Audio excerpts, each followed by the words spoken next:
Hey, how about you, everybody? Welcome into the Auburn Live Recruiting Show. I'm your host, Jeffrey Lee, Senior Recruiting Editor for Auburn Live on 3. Today is, what is today? Wednesday, December 27th, 2023, the last Wednesday of the year.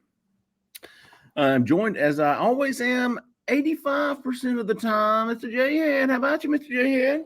How about you, big dog? How we doing today, man? Well, finishing up a hunt. Finishing up a couple of days of hunt with Brooksy. And got up 4 o'clock this morning, so I'm a little cobwebby. As you can see, folks, Cole Pinkston is not with us. He has a case of the flu bug, maybe? I don't know. Something wrong with his voice. He's lost his voice. We've confirmed he's not dying from the AIDS, as was thought last night. But no, unfortunately, Cole couldn't be here today. I know he's here in spirit and would want to be a part of this conversation. So we'll recap the class a little bit.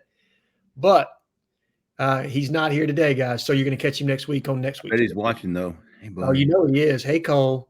Hey, before we get started, we'll run over this number 7 class.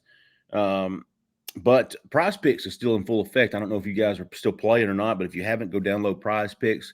Download that app. As always, War Eagle, all caps, one word, for a free promo code to get a 100% instant deposit match up to $100 of your first deposit. If you're not familiar with Prize Picks, you pick 2 to 6 players, and you either pick more or less than their Prize Picks projection. So, Peyton Thorne throws for 175.5 yards. You think he'll throw for more or less. In Alabama, you've got to pick combo squares. You'd pick Peyton Thorne square and a Jarquez Hunter square to win. But I tell you what, they've got these goblins and demons now. You can win up to 25 times your money, depending on how confident you are in your picks. But they've got these demons and goblins feature now where you can win up to 100 times your money. So here's how it works. The demons and goblins feature squares marked with a red demon are statistically harder to win. So it's kind of like a long shot, but qualify the entry for higher payouts, which is what I'm saying. 100 times your money. You must pick more on demons. So they're probably going to give you a Peyton Thorne, let's say, for example, Peyton Thorne, 303 yards. Well, that would be his season high, I think. Something outrageous. And you go, hey, he's going to have a day. You pick that one. You pick more on that. And then the red demons, green goblins are statistically easier to win, but result in lower payout multipliers. You must always pick more on the goblins, and that's going to be an easy one, but you're not going to win. You're not going to have the payout there on the multiplier. As far as, we've got the Final Four. What do they call it? Semifinals, the playoffs, I guess now, beginning in a couple of days. If I'm not mistaken, Alabama and Michigan in the Rose Bowl, Texas and Washington in the Sugar Bowl. Go check those out if you want to play along with any of those games. They've got projections for those games. Again, use that promo code War Eagle, all caps, one word, to get 100% of deposit match up to $100. Appreciate Prize Picks. Got one more week with Prize Picks. They're going to have the championship game next week. We will recap that. We'll go over that in our show next week. As far as this week, yes. This is we're a week away from Auburn signing the number 7 class in the country, number 4 in the SEC, if you're counting Texas, which I guess we should be, although technically they're not part of the SEC yet. But the number 7 class, Jhead, I think we had the ceiling at 7 or 8. Did we have it at 8? I think we had it at 8. So we put a range on what we thought, and this was 3-4 months ago. So I think we're pretty good at what we do, right, as far as kind of making an assessment. But we put 8 to 12. That was what we thought was the ceiling and then probably the floor of this class. That's the range we'd fall into. Auburn finished one notch ahead of that at number 7 with a big fish still out there in Ryan Williams. Right. Obviously, if you would flip him, you would move up significantly. And, I think Auburn had entered signing day number 11. Yes. They added Amaris Williams. Yes. Zach, clip that. It is Amaris Williams, so that Amaris knows we're saying his name right now. And jumped up to number 7, held on to everyone that they wanted throughout the class. I thought commitment retention was extremely impressive. I think Jalewis Solomon is the only one that departed the class that Auburn cared about. Yeah. That Auburn fought for. And, about 2 weeks before signing day, we're going to give you some behind the scenes in this show. 2 weeks before signing day, if you'll remember that Hugh Freeze had tweeted had a conversation this morning with a lot of Juice. Mm-hmm. Yeah. Juice is his nickname. And he was testing the waters for a return. And I don't know if he was looking for more. What else more he was looking for? I don't know those details. I can assume. Sure. But I won't go that far. I think everybody understands. He was looking. He was kind of peeking back over the fence going, "Hey, man, what's up over there?" And they were like, "Hey, we still got what you had. We still got what you have in your left." And he's like, "Ah, man, for real? Extra sweet tea over there?" "Oh, man, we're out, big dog. But, you're welcome back." And he's like, "All right, man. I think it's going to be over here." And they're like, "Okay, cool. Right. Okay, cool. Suit yourself, big dog."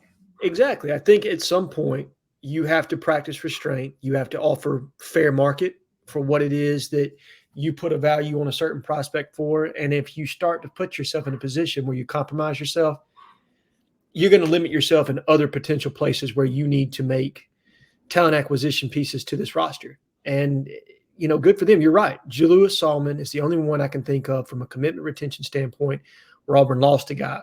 Now, on the plus side of that, how many did they flip from other classes? True.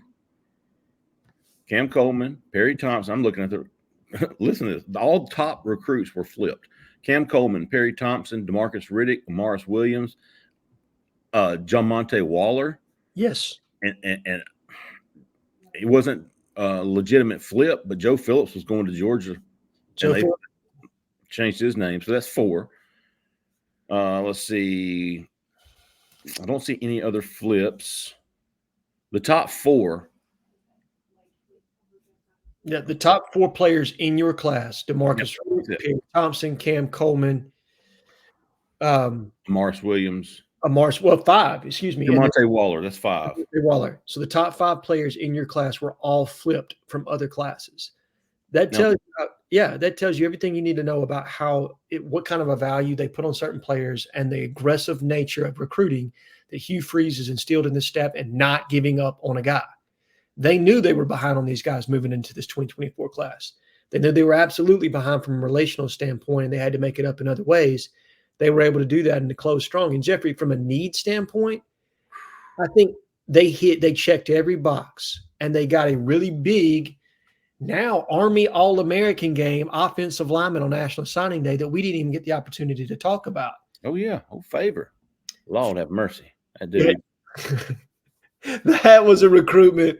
Look, you could have your own story in and of itself about Favor Edwin's recruitment and the timeline for how many different times that young man was going to make an announcement. But when it mattered, Auburn got him on National Signing Day. He's a player that was absolutely wanted by Florida, was absolutely wanted by Alabama. Yeah. They pushed for him, tried to sign him. So that's a big win in and of itself as well. You probably came up from a number standpoint, one offensive lineman short of hitting every benchmark. I think that's and a tight end. That's it. There you go. The tight end will probably land in your portal class. LJ McCray would have been a luxury. Yes. But I thought first of all, we talk about needs. We knew the number one need on offense was wide receivers. We knew the number one need on defense was linebackers. I can't imagine any school or many schools having more impressive classes than our groups than either one of those two from Auburn's class. Probably the top wide receiver class I've ever covered. The only one that even in the conversation, if I'm not mistaken, would be, I'm trying not to remember. Was star power on paper was Trevon Reed, Duke Williams. I know Aroma Shadu and Obamanu and Anthony Mix. Yep. And then possibly the Kyle Davis, Nate Craig Myers. There you go. Eli Stove class. Yeah. Those are the ones that come to mind. Now, obviously, the Obamanu and the Roshmadu and Anthony Mix class, that's the one that really panned out. Yeah, right. I guess you had the Anthony Schwartz, Seth Williams class, but that was really only 2 guys, even though both got drafted. You've got 2 in-state 5-star wide receivers. I mean, these guys, you know, they're really good. They're dudes, man. Like they're NFL types. These aren't just good college players. Right, exactly. They're potential first-round NFL guys. And I don't know that I would have said the same thing about, I'm trying to think of Nate Craig Myers. Of course, he was highly heralded, highly touted until his injury, and then he just was never the same. You know, after he broke his leg, for whatever the reason, it just never came back together for him. That's right. But filling needs, you couldn't have done a much better job. And hell, you know, Ryan Williams is still out there. Now you get him. This is not even. There's not a conversation. No. That's 3 5-stars in your state from what the 3 areas that you have to recruit if you're going to be successful if you're Auburn. So much about recruiting right now is about windows, right? And capitalizing on the window that you're in. And you think about what Phoenix City, Mobile have meant to recruiting for Auburn or in the state of Alabama, period, and the pipelines of what you can get coming out of those 2 places and the amount of talent they produce year over year. And if Auburn were to get Ryan Williams out of Saraland, that's a Mobile kid. Obviously, Foley's right there in the Mobile area, Baldwin County area, where you get Perry Thompson, and then you turn back around and you've already signed Cam Coleman from Phoenix City. That's almost unfair. That's a cheat code, Jeffrey.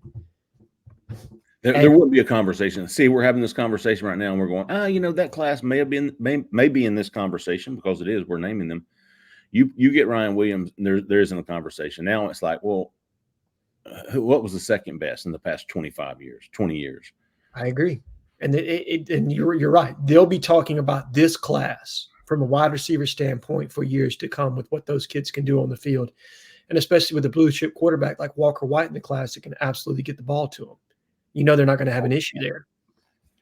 Yeah, we probably don't talk about Walker enough. I'm ready to see him in that Army game, the All-American game. Ready to see him now. I think Auburn has 6 guys in that and 6 guys in the Under Armour game. Yeah. So 12. Counting Magoo, the kicker that we landed on National Signing Day over Ole Miss, or I guess the day after National Signing Day. Right. When can you think of a class, Jeffrey? 12 kids playing in All-American games for an Auburn team. Dude, it used to be 1 or 2. Yeah. Maybe 3. I think last year there was what? Kayin Lee and Keldrick. There was maybe 5 or 6. Yeah, I think 5 because you had Keldrick Falk, Kayin Lee, Deron Reed, Tyler Scott, and then who's the running back? Jeremiah Cobb. Sure enough. And that was a big year.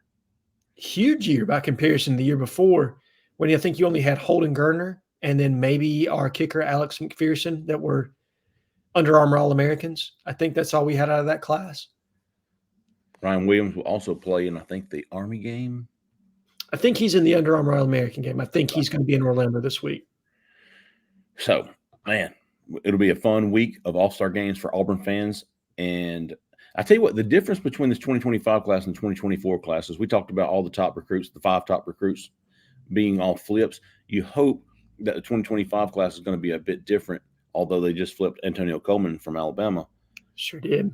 But the timing of the hire of Hugh Freeze, these kids were already committed, and he's kind of getting in and he's flipping. Now you hope that the majority of these guys are committing and sticking and not having to worry about flipping these guys. Retaining them would be more ideal, although it looks like to be a lot harder to retain these kids now than it is to flip them. It sure feels that way, but I still lean back on what you and I talked about when I first started getting my foothold on this podcast was recruiting is a 24-month relational process, right? It starts from the very beginning of their junior year, and it carries itself all the way through National Signing Day. And so for Hugh Freeze now, he's a little bit behind with some of these kids, but not even in the realm of what you're talking about for this last year's class. They're more on an even footing with Alabama, with Georgia, with Florida, Florida State, the other schools in this area that recruit at such a high clip that you're going to be battling for, in-state prospects in Alabama, kids in Florida, kids in Georgia, Louisiana, Texas, the kids that Hugh Freeze wants to go and recruit. You're not behind on the relational aspect of it. So if NIL is equal, now you're putting yourself in prime position, and you'll see where Auburn's ranked right now. I think, are they number 5 or number 4? 27? Yes. I mean, 25? Yep. On3's got them at number 7? Number 7. Okay. So you're the number 7 class in the country. All you have to continue to do is capitalize on that. And then if you look at prioritizing the line of scrimmage in that class, you've got 3 in-state defensive tackles from the state of Alabama, the 3 top-ranked defensive tackles from the state of Alabama. Plus Kalen Edwards from Tennessee. Yes. Plus, Jacaleb Falk being the edge, the outside linebacker guy. Correct. But you got Antonio Coleman, flipped from Alabama to Auburn on the 22nd, which was 2 days. It was that last Friday, which was huge. He's from Saraland. Saraland, the home of KJ Lacey and Ryan Williams. Jordan Crawford, Malik Autry. And then how about Spencer Dowling there, offensive tackle? So you've got so this class is going to be your trenches class. This is where you want to load up on the defensive line, on the offensive line, and kind of like, wouldn't you say that would be the linebackers of the 2024 class? The defensive line is going to be your top priority. Offensive line is going to be your top priority on both sides of the ball. I would agree, and I think you're set contingent on what you bring in from the transfer portal. You're probably going to lose 3 to 4 offensive linemen in this class. Hugh Freeze would like to carry anywhere between 16 to 18 kids on the offensive line in any given year. Right now, you're at 14. So if you add, let's say, like a big prospect in Michael Tarquin from USC, he's a 1-year guy. Yeah. That would put you at needing at minimum to replace what you've lost with 4 prospects. My guess is we'd sign 5. Maybe if you go beyond that, you're signing from the portal or junior college or something like that. But you're right. This is a big class. And then the defensive line is the same way. You're going to be losing at least 3 or 4 guys on the defensive line after this year. You'll want to load up, and you'll have an opportunity to not just add numbers, but quality pieces. You think about what you've already got in this class. You've got a nose tackle, a 3-tech, and a 5-tech already committed in this class, ready to go. So anything you add in addition to that, plus another invaluable piece from, I'm trying to think of the young man's name from Tennessee. You just said it. Kalen Edwards. So now you're dealing in luxury, right? So anything you add to the defensive line from this point moving forward, it's not need. It's, okay, what's the best value? What's the best talent? Can we get a guy that's better than the players that we have now? If we can, let's add him. If we don't, there's really not a big need. It's just about holding on. Like you said, it is commitment retention time now. And what does it take to get that done? Speaking of commitment retention, Georgia did not do a very good job with Micah DeBose.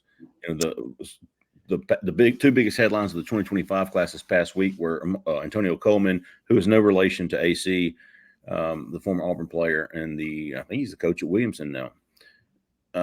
No relation. So Auburn flips from Alabama and the defensive lineman, and then the top offensive lineman in the state decommits from Georgia. I think Cole has an RPM prediction for Auburn. I think Chad Simmons has an RPM prediction for Auburn, and I'm pretty close. I do think Auburn is absolutely the team to beat for him right now. That would be huge. Yes. You talking about a guy that's ready to play sooner rather than later. Micah DeBose is that guy. He's got some special feet. I know Zach in the back, who's our offensive line guru, along with Cole, absolutely loves Micah DeBose and thinks the world of his skill set. So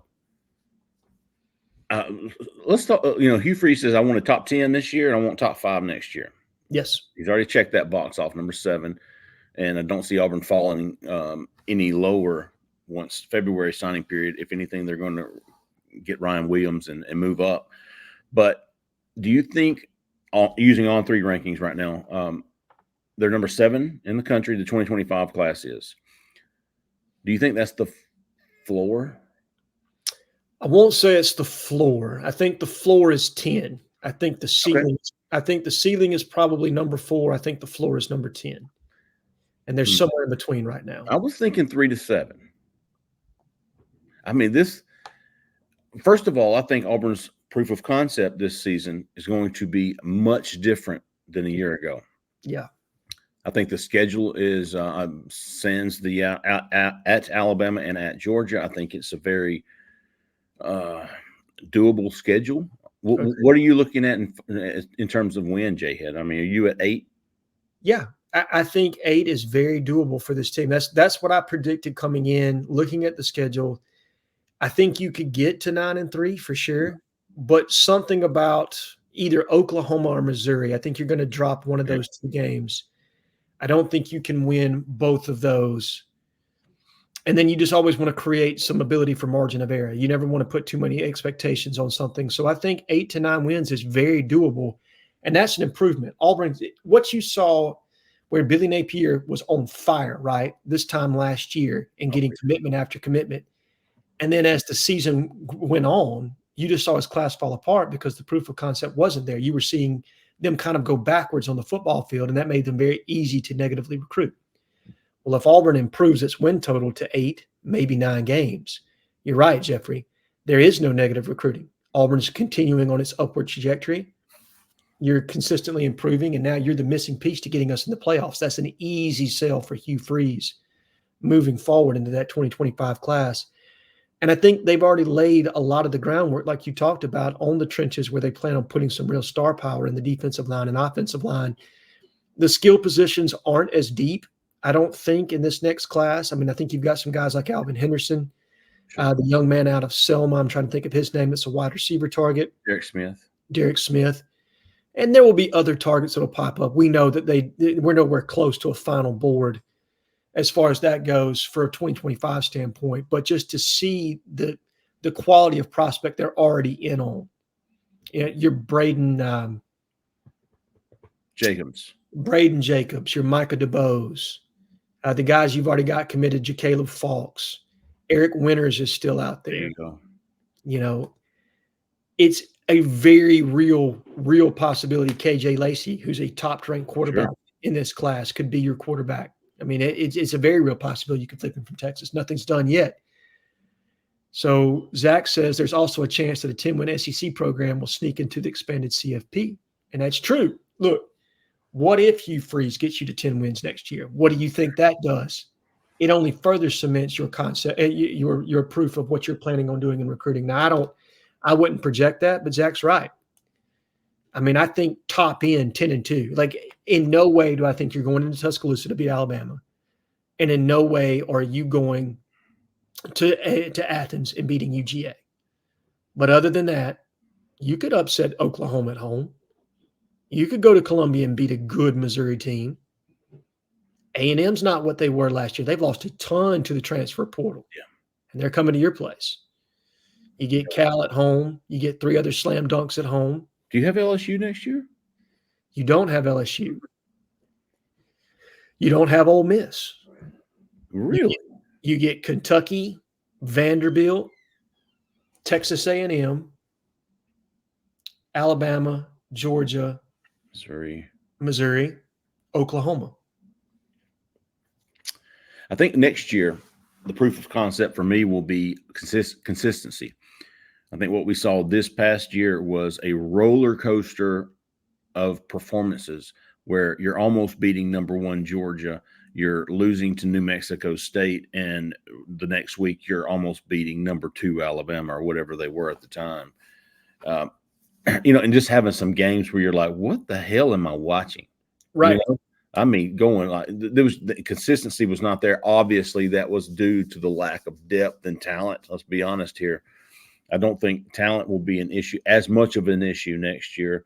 I think what I'll be looking for is a proof of concept of consistency, maybe getting better and not, having those drop-offs where you're losing by 2 touchdowns to New Mexico State and damn near should have beat Alabama at home. And, they're in the playoffs. Georgia should be or could be.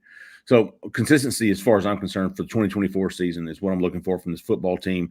I think in the 2025, I think Hugh Freeze has said it privately. 2025 is the first year that we're really going to have a good chance to be in those college football playoffs. Yeah. I mean, I think he's right about that. I think he's And again, we're talking about windows of time, right? Every coach has a period of time for which they have to capitalize. And it's very difficult for Auburn to be very good and Alabama and Georgia to be very good all at the same time, right? So this feels like it's Auburn's moment right now to seize momentum within the state, to seize momentum within the region. And you have to get it done on the football field next year, starting with a 2-game improvement at a minimum, in my opinion. Yes. I don't think 7-5 gets it done. I think it needs to be 8-4. It needs to be 9-3, something in that realm for Auburn to kind of continue to show that progress. And then, like you said, now that we've stacked and layered these 2 recruiting classes, really 3 recruiting classes in a row now with that top echelon talent that Auburn needs to compete for a national championship, now you'll see it. That's where you'll see it is in 2025. As far as 2025, 2024 season, that's going to be so my curiosity for the 2025 season and looking at the 2024 season is the quarterback position. Yes. At what point is Peyton Thorne? He's obviously going to be gone next year, after next year. Who's next? Who's next? Because if 2025 is the first year you're legitimately contending for the college football playoffs, who's going to get you there? It's going to be one of 2 things, in my opinion. It's either going to be Holden Geriner, Hank Brown, and or our really, really good quarterback coming in this year, Walker White, takes a major step forward. And it's very clear, like, hey, this is the progression. This is where we're going next. Or 2, you're going to go get a transfer. This is when you're going to pay up because you got all the other pieces on this team now. You're going to have running backs in depth with Damari coming back and Jeremiah Cobbs. You're not going to have to worry about running back. You're going to have wide receivers that any quarterback would be jealous to throw to. An offensive line that will be 3 years in the making. This will be the moment that they pivot. If they don't feel like Holden Geriner, in my opinion, he's probably the most likely one because of his amount of time in the system. If they don't think he's ready and capable to be that guy to take the step forward, you're going to see Hugh Freeze load up and go get a quarterback. He'll say, let me raise some NIL dollars and let's go get that guy. Yeah, that's what we're going to invest in. 1-year guy, 2-year guy at most, but to bridge that gap. Let's see. Let's talk about everybody. A lot of the listeners, subscribers, members of the site, curious to know. On our signing day show, we had a fantastic turnout for early signing day, and had a lot of things going on behind the scenes during that show. Had a lot of things going on behind the scenes leading up to that show, and everybody's curious, kind of what some of the stories behind the results of what we saw. And I thought we'd run down the list. Okay. And just throw out anything that comes to mind. And we'll start at the top with Cam Coleman, a 5-star wide receiver who flipped. Excuse me. Did he flip or did he decommit? He flipped. He flipped. That's right. So Jimbo Fisher gets fired. I think a couple of weeks later, Damian Craig gets his walking papers as well. Didn't he? He did. After that. So if you'll remember, Cam Coleman was making, I think he made 5 or 6 visits to Auburn over a 2-week span. And I knew it, kept our readers informed. I think it was the week before the Iron Bowl. Mm-hmm. When Dylan Gentry, the preferred walk-on wide receiver, who's not just a dang body. This kid's he's a decent football player. Some would even say he's a really good high school football player. I don't expect much production out of him at Auburn, but he's a good football player. And so when Cam started bringing Dylan with him on these visits, I think that's when I was like, okay, there's a real shot here because these 2 guys are like brothers. Dylan was going to go to A&M, same way, and not to get him. I think Auburn's going to get Cam Coleman anyways, but it was almost like to Grease the whole, you got the key. Go ahead and slide it on in. Yeah, it's make him comfortable. And I think it was the day after the Iron Bowl, they all came back up and were looking at the dorms. And I was like, okay, it's done deal. It's happening. It's just a matter of time. And I think Dylan tweeted out an offer, PWO offer, That next week, Cam committed shortly thereafter. Kind of out of the blue, wasn't it? It was. I got a heads up about 2 hours before it happened. Well, that was about an hour before after I did. I mean, before I did. I knew about. I was texting like, "Hey man, I think this is going to happen." And it happened. Yep. About 2 hours before, I got a heads up like, "Hey man, nothing can be said, but it's going to happen today." You know what I mean? Like he wants to make it random. He wants to get it out there. He's ready to get this done. And so, and we had heard for a long time that Cam was trending towards Auburn. Like everything that we had heard, so he had a wonderful relationship with Marcus Davis. Things were trending in the right direction from an NIL standpoint.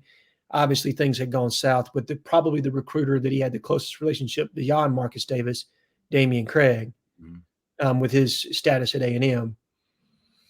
And that was just, to go from the polar opposite of us being so surprised on July the 4th to again seeing him get that one across, that was huge, man. I mean, that was absolutely huge. Nailed him down. Let's see, Perry Thompson. Hey, so do you put any stock into the 2 weeks leading up to signing day that there was some concern with Perry Thompson's status at Auburn, with Auburn's commitment? I do. Okay. I put a little bit of stock in it. Hey, I had heard rumors. I know you've heard rumors. Cole had heard rumors that Alabama had loaded up a really big NIL deal and that they were very serious about trying to get Perry back in the class. And call it paranoia, call it whatever you want. Anytime that Alabama starts to put the screws in on a kid that's not in what I would consider an Auburn-friendly environment, I get a little nervous, right? Like you start to wonder.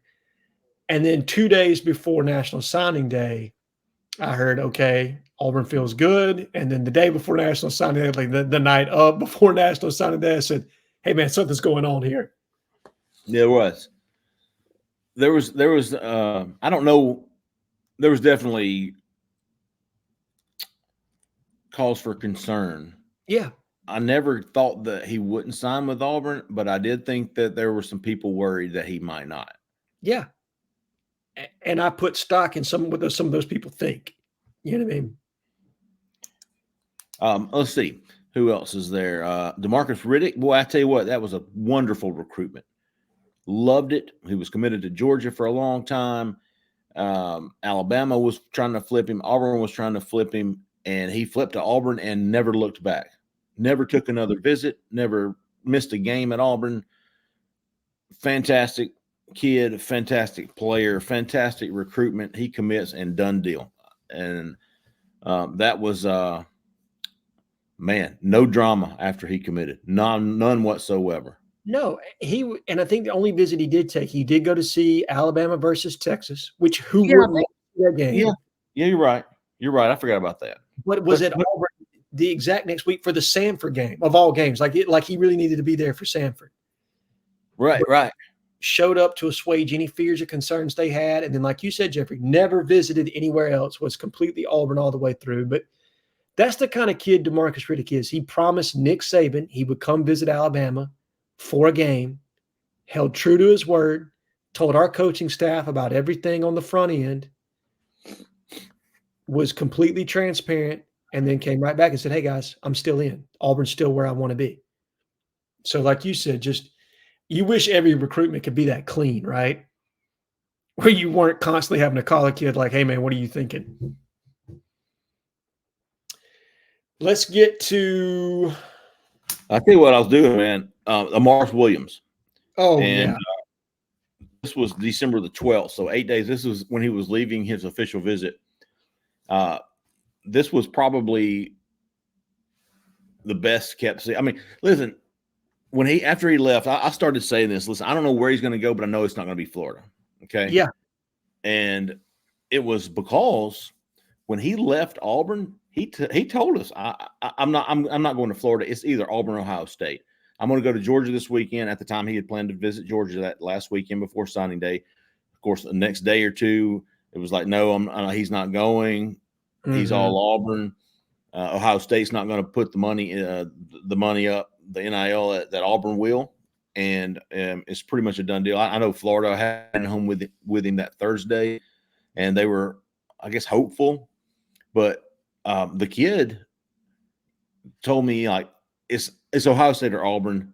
I'm not going to Florida. I'm just having to decide right now if I'm going to flip or if I'm going to decommit and then commit somewhere else. That was his biggest question when he was leaving Auburn, was whether or not I'm going to decommit or flip. I don't know. I'm going to go talk to my mom. I want to be respectful about it. However, we feel will be the most respectful way. And I think they informed Florida before all this took place on signing day. But the thing with the Marshall was he said all this on record. And, and then his coach was like, hey, I was like, no, listen, if we write this, Florida's going to understand he's not committed. It's going to be a bigger deal than if he just comes out and says he decommits. And the coach was like, well, let me go ask him. He was in the bathroom. Coach come back out and he goes, he don't give a shit. I was like, no, dog. I mean, listen, we can't do this, man. Yeah, I'm gonna tell you, it's gonna be a lot easier for you personally. Yeah, if we don't write this. All right, I'm doing this for you because you're gonna, by the time you get home, your recruitment's going to go, the fans, the Twitters. Yes. Coach, I mean, it's going to be a shit show for you. Yep. So, and he was like, "Yep, all right, you're right. Let's just." I think in that story, in that visit story for Morris, it still said like the reason I committed to Florida and it's not going very well or something like that. He said some things. He was like, I want to put that in there because I kind of want to set. He didn't. I'm not using his words right. He didn't say this exactly, but it was what he was saying. I don't want Florida fans to think that they still got a shot with me. I at least want to put it out there that I'm thinking about flipping. Like it's going to happen. Let me go ahead and ease into this. So the Morris Williams for me was done that Tuesday, a week before signing day, when we went off the record, when he made it off the record that I'm not going to Florida. I'm going to Auburn, Ohio State. And then it was easy for us, or at least me, because then I could go, hey, Ohio State, dude. And he's like, nah. Hey, Georgia got, no, he's not coming. Okay, well, Florida still thinks they got a shot, but they don't. So that leaves Auburn. And that's why I was so confident with the Morris Williams signing with Auburn. And I think he did that afternoon. He did. So right, 12:30. We did. That's right. Right at 12:40, he publicly committed. We talked about that before the Sunday show. You kind of, let us all in on exactly how that went down.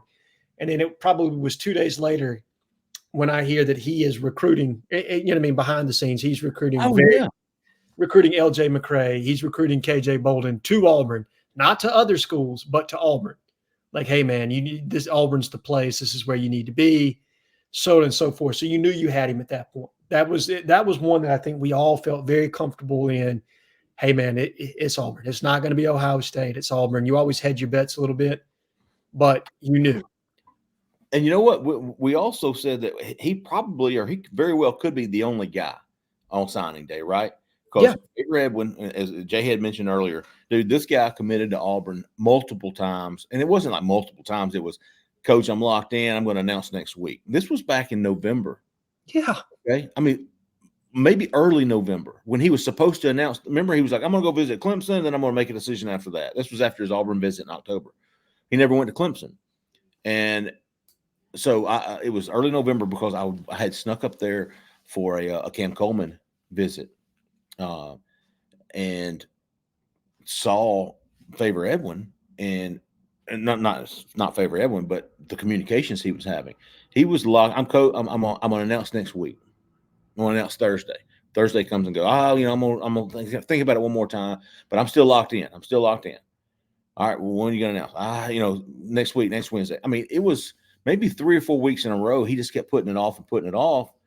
But I guess silently, I don't put much stock into that. But he was telling the Auburn coaches, I'm locked in. Never happened. Right. And then here comes that last, and Alabama was pretty much out. They weren't pushing at this time. It was Clemson and Florida, and it was mainly Florida. And then Alabama comes in, he takes a visit, and all of a sudden they're pushing, and they want this kid. And I think Alabama thought they were going to get him. I think there was some concern at Auburn. And honestly, I think there was some frustration at Auburn. It was like, oh, dude, like, what are you doing? Are you in? Or, you've been telling us this for 6 weeks. Right. What's going on? And I think Cohen Eccles, you losing out. Cohen Eccles there late to LSU, who went on that last minute visit. He was locked in the week before. Here comes LSU.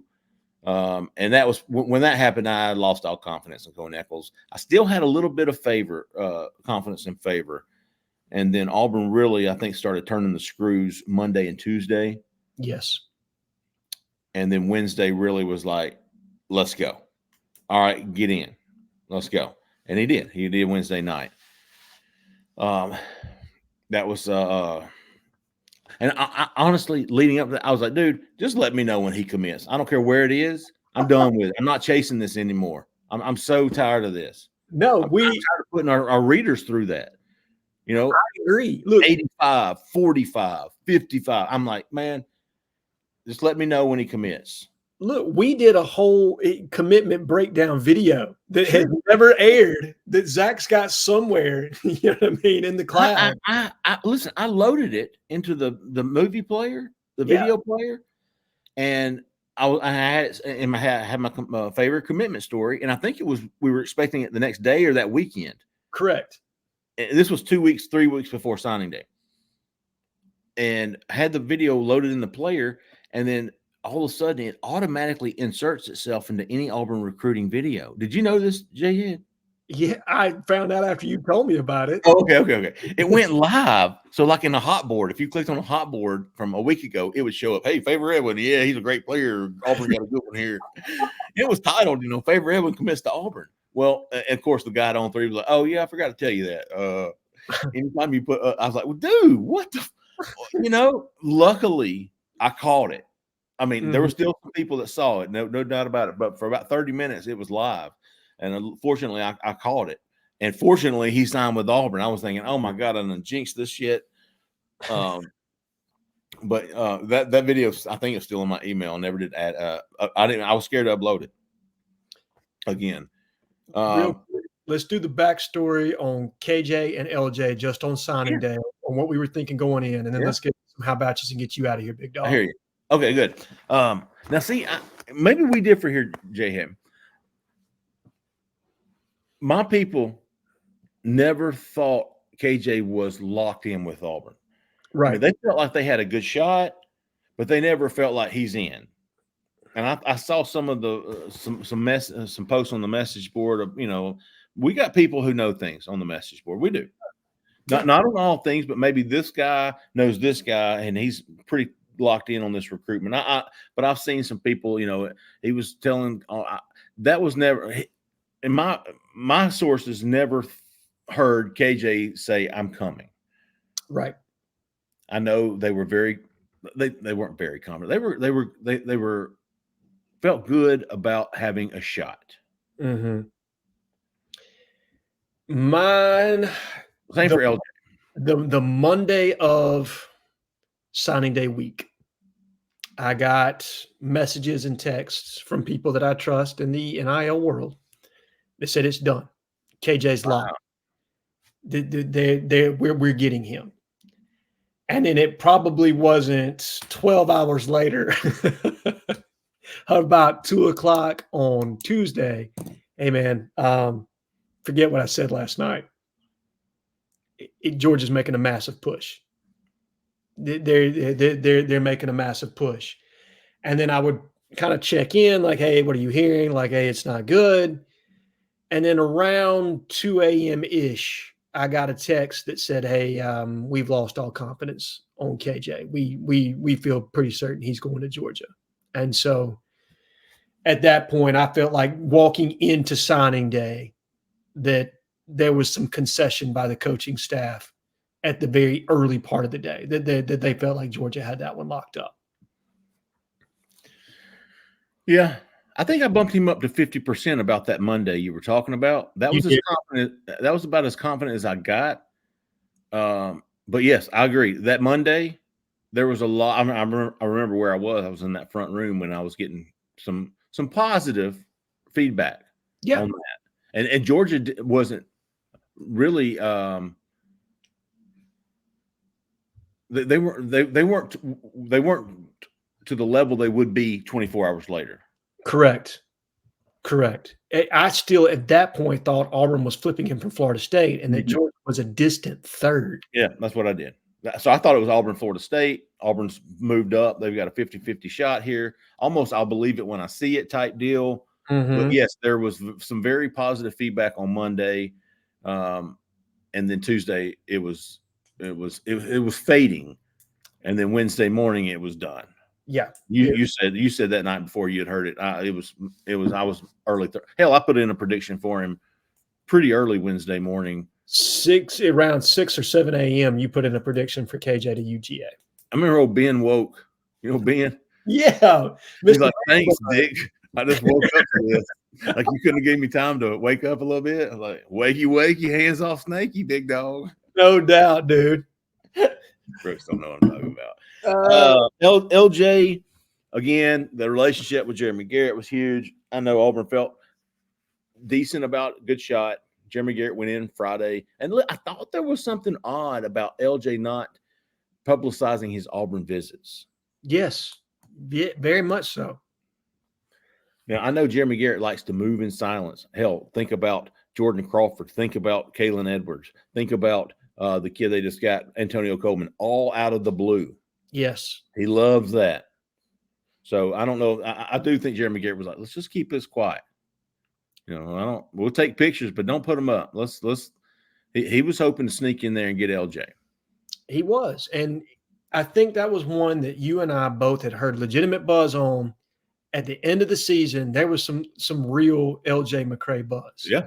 Specifically, when Florida lost that Arkansas game, you started to, you know what I mean? And then right after his good friend, you know, our number one edge target in the class. Oh, yeah. Flips to us, you start to hear it. And then it just continues on. And Jeremy Garrett gets him back, you know, for an unofficial visit coming off the foothills of, I think, his Florida official visit. And they thought they had a real shot the best of my, I mean, they thought, and then when we got the postponement at 9:00, when Hayes Fawcett breaks, he's going to postpone. Forgot about that. I think we all thought, okay, here we go. This is going to be the move. And then Florida did what you and I and Cole all thought. They said, no way, man. Yeah. You know, we're drawing the line right here. We're going to pay. Napier would have been gone. Yeah. They were not going to lose him. No. Whatever it takes to get DJ Lagway and LJ McCray, we will pay it. We will pay it right now. What's it going to take? And they did. You know what I mean? Like credit to them. They just said we're not. And Auburn did that same thing with Joe Phillips. You know what I mean? Absolutely. Absolutely. Ole Miss did the same thing with a prospect on their board. Absolutely. You know, Cam Franklin. Yeah, Cam Franklin. That's just how this works sometimes. But that's how tight it gets, guys, with, you know what I mean, with how close it is in certain recruitments where it's minute to minute, hour to hour, how these change down the stretch as it gets to National Signing Day. I love Joe Phillips telling me straight up, it was Georgia yesterday, but Auburn came with that NIL. I was like, hey, and that's what Ole Miss did to Cam Franklin. What they did with LJ McCray. I'm sure just what Georgia, you know, losing Raiola. Absolutely. They decided KJ, we're not going to lose him. Yeah. We can't lose both. We're going to get them both. And I'm sure once we get Cole next week, we'll if we think of anything else behind the scenes, but it's always fun to talk about once it's all over with. You know, it's like, oh man, I wish I could tell you this, but I can't. Definitely not. There's some things you can say and some things. Yeah. A lot of fun. All right, man, let's hit some high batches. Okay. I want to give DS753 WGJBDS a how about you. He started a thread that said Jhead's wrong. I'm not going to talk about who was wrong or who was right at the end of that thread, but I want you to know I appreciate you all the same, big dog. How about you? And then I want to give Pathetic a how about you for schooling me on the Ross Dellinger story with regard to the TRO and the agreement by the NCAA to go ahead and agree to the injunction for multiple transfers in immediate eligibility. And that's going to be a huge thing for us to pay attention to as we move towards that January 3rd line, guys, is now guys are able to. Now, they're going to tighten up the academic requirements around it. But guys that have already transferred once before, hey, they're free to transfer again. And don't think that that won't come into play on the foothills of bowl season. All right, I've got you. How about you to Let's Bug? Okay, that's a good one. How about you to Krutenfinger? How about you to Dr. Doom? And how about you to TN Tiger 92, who – that's right. Good though, Zach. I will. How about you to TN Tiger 92, who was virtually stoned by the corner on Tuesday for saying that Cam Newton gets on his damn nerves. And you know what? People are like, and I'm like, I kind of agree with you, big dog. I think he was reported like 6 times. Like, get this trash off our board. I was like, damn, dude, for what? Like, right. He stated an opinion, guys. Look, Cam Newton is a Heisman Trophy winner. He's a Hall of Famer at Auburn. He's one of the greatest players of all time. But people are allowed to not necessarily care for everybody's personality. Right. You know, this is America, right? We can have opinions on things. I think some people were even calling him racist, and I was like, give me a break, dude. He's saying he doesn't like Cam's personality. And I understand. Right. He's a very polarizing figure. Polarizing is a great word to use with Cam Newton. Personally, I like Cam, but I think it's okay for everybody to have different opinions, specifically when it pertains to somebody who puts himself out there the way Cam does, right? You know what I mean? He chooses controversial decisions at times because that's who he is. That's what he likes. I liked him a lot more when he was at Auburn. I got to see him a lot. I was covering the team. I was covering his Heisman Trophy winner. So I got his Heisman Trophy presentation. I got to see him and the people around him, and I liked him. Right. And then when he got in the NFL, of course, I wasn't around him as much, but I was going, you know what? I don't like you anymore. I don't dislike you. I don't have a strong. I don't care about him. To be honest with you, like I don't go, I like that guy or I dislike. I'm neutral, dude. I ain't got time for that. No. I don't have time to like you or dislike you, whatever. But when somebody says, I don't like him, I don't like his, I say, I can see that. I understand. Agreed. And I think that's what everybody should be encouraged to say is, okay, you're allowed to have a difference of opinion. So long as you're respectful about it. Sure. There is no reason why we all have to celebrate each person like they're our favorite, football player of all time. Again, Cam Newton, Heisman Trophy winner, national champion, Hall of Famer, all-time great Auburn player and representative. Absolutely. Doesn't mean that you have to like everything that he does. Absolutely. Completely understand, but good for you, TN Tiger for 92 for saying the unpopular opinion. I completely understand. And of course, I understand the other people saying, hey, man, he's Auburn. Yeah, I get it. But so it's okay. It's okay. All right, let's wrap it up there, Jhead. Before we do, I want everybody to remember that the call-in show Sunday night will be New Year's Eve. We will not be holding the call-in show. The following Sunday is, I think, FCS Championship National Title. Zach in the back will be all over that. So we're going to move that show to January the 8th, Monday, January the 8th at 6:30. And then after that, we will get back to our normally scheduled programming on Sundays at 6:30. But long story short, the next call-in show will be Monday, January the 8th at 6:30 right here on this YouTube channel. If you haven't already, please like and subscribe to this channel. We're trying to get to 10K, man. Make it happen, big dogs. Yes. As always, remember, for the YouTube listeners, if you want to join Auburn Live on 3, there's a special promotion for you guys. Use the promo code AU1, all caps, one word, and you get 2 months for $1. If you haven't already, come join us, man. Appreciate everybody, man. We'll wrap it up. We'll see y'all next week. We'll do another recruiting show on Wednesday, I believe. Tuesday night, maybe come out Wednesday. And then we'll be back Monday, January the 8th for the call-in show. Everybody, hope you had a Merry Christmas. Hope you have a safe and happy New Year's to you. A safe and happy New Year's. We will see y'all next week and then Monday, January the 8th. Thanks again for listening. Thanks again for watching. For a sick Cole, for Jhead, and for Zach in the back, I'm Jeffrey Lee, man. Y'all stay out that left lane. See ya.